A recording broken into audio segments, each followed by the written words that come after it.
મોટો દીકરો જે રડે છે પણ છુપાઈને, આ છેલ્લે સુધી સાંભળજો. આવા કેટલા છોકરા હશે. આ તમને સારું લાગે તો આગળ જરૂરથી શેર કરજો અને લાઈક કરજો. એક નાનું ગામ, સાંજનો સમય, ઘરમાં શાંતિ, પણ એ શાંતિ પાછળ ઘણું દુઃખ છુપાયેલું હતું. આ ઘરનો મોટો દીકરો મિતેશ. બધાને લાગતું મિતેશ તો બહુ મજબૂત છે, પણ કોઈએ ક્યારેય એના દિલમાં શું ચાલે છે એ પૂછ્યું નહીં.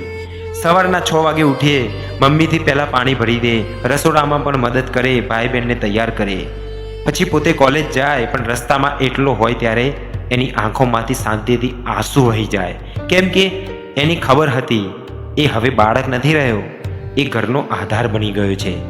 એક દિવસ પપ્પા અચાનક બીમાર પડી ગયા. ડૉક્ટરે કહ્યું હવે આરામની જરૂર છે. એ દિવસથી ઘરમાં ચૂલો તો બળતો રહ્યો, પણ મિતેશની અંદર કંઈક તૂટી ગયું. રાત્રે બધા સૂઈ ગયા પછી મિતેશ એટલો છત પર ગયો, આકાશ તરફ જોયું અને પહેલી વાર ખુલ્લામાં રડ્યો, ભગવાન મારા સપના કેમ લીધા? હું પણ તો કંઈક બનવા માંગતો હતો. પણ થોડા સમય પછી એને પોતાના આંસુ પૂછી નાખ્યા અને એક નિર્ણય કર્યો, હવે મારા સપના નહીં, હવે મારો પરિવાર જ મારા સપના હશે. બીજા જ દિવસે એને નોકરી શોધવા નીકળ્યો. ગરમીમાં ફળ્યો, લોકોએ ના પાડી, કોઈએ મજાક ઉડાવી, પણ એ હાર્યો નહીં.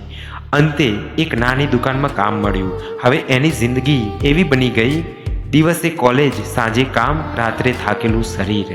પણ જ્યારે ઘરમાં પ્રવેશ કરે ત્યારે હંમેશા સ્મિત સાથે.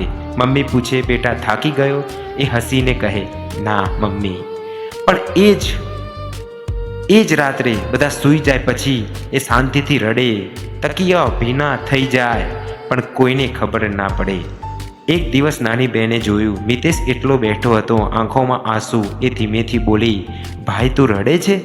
મિતેશ ચોંકી ગયો, તુરંત આંસુ પૂછી નાખ્યા. એને બોલ્યો ના રે પાગલ, આંખમાં ધૂળ પડી ગઈ. પણ એ જ દિવસે બેન બધું સમજી લીધું. સમય પસાર થયો, ભાઈ બહેન મોટા થયા, ઘર ફરીથી ખુશ થઈ ગયું. એક દિવસ બધા સાથે બેઠા હતા. બેને કહ્યું ભાઈ આજે એક વાત કહું. મિતેશ હસ્યો. હા બોલ.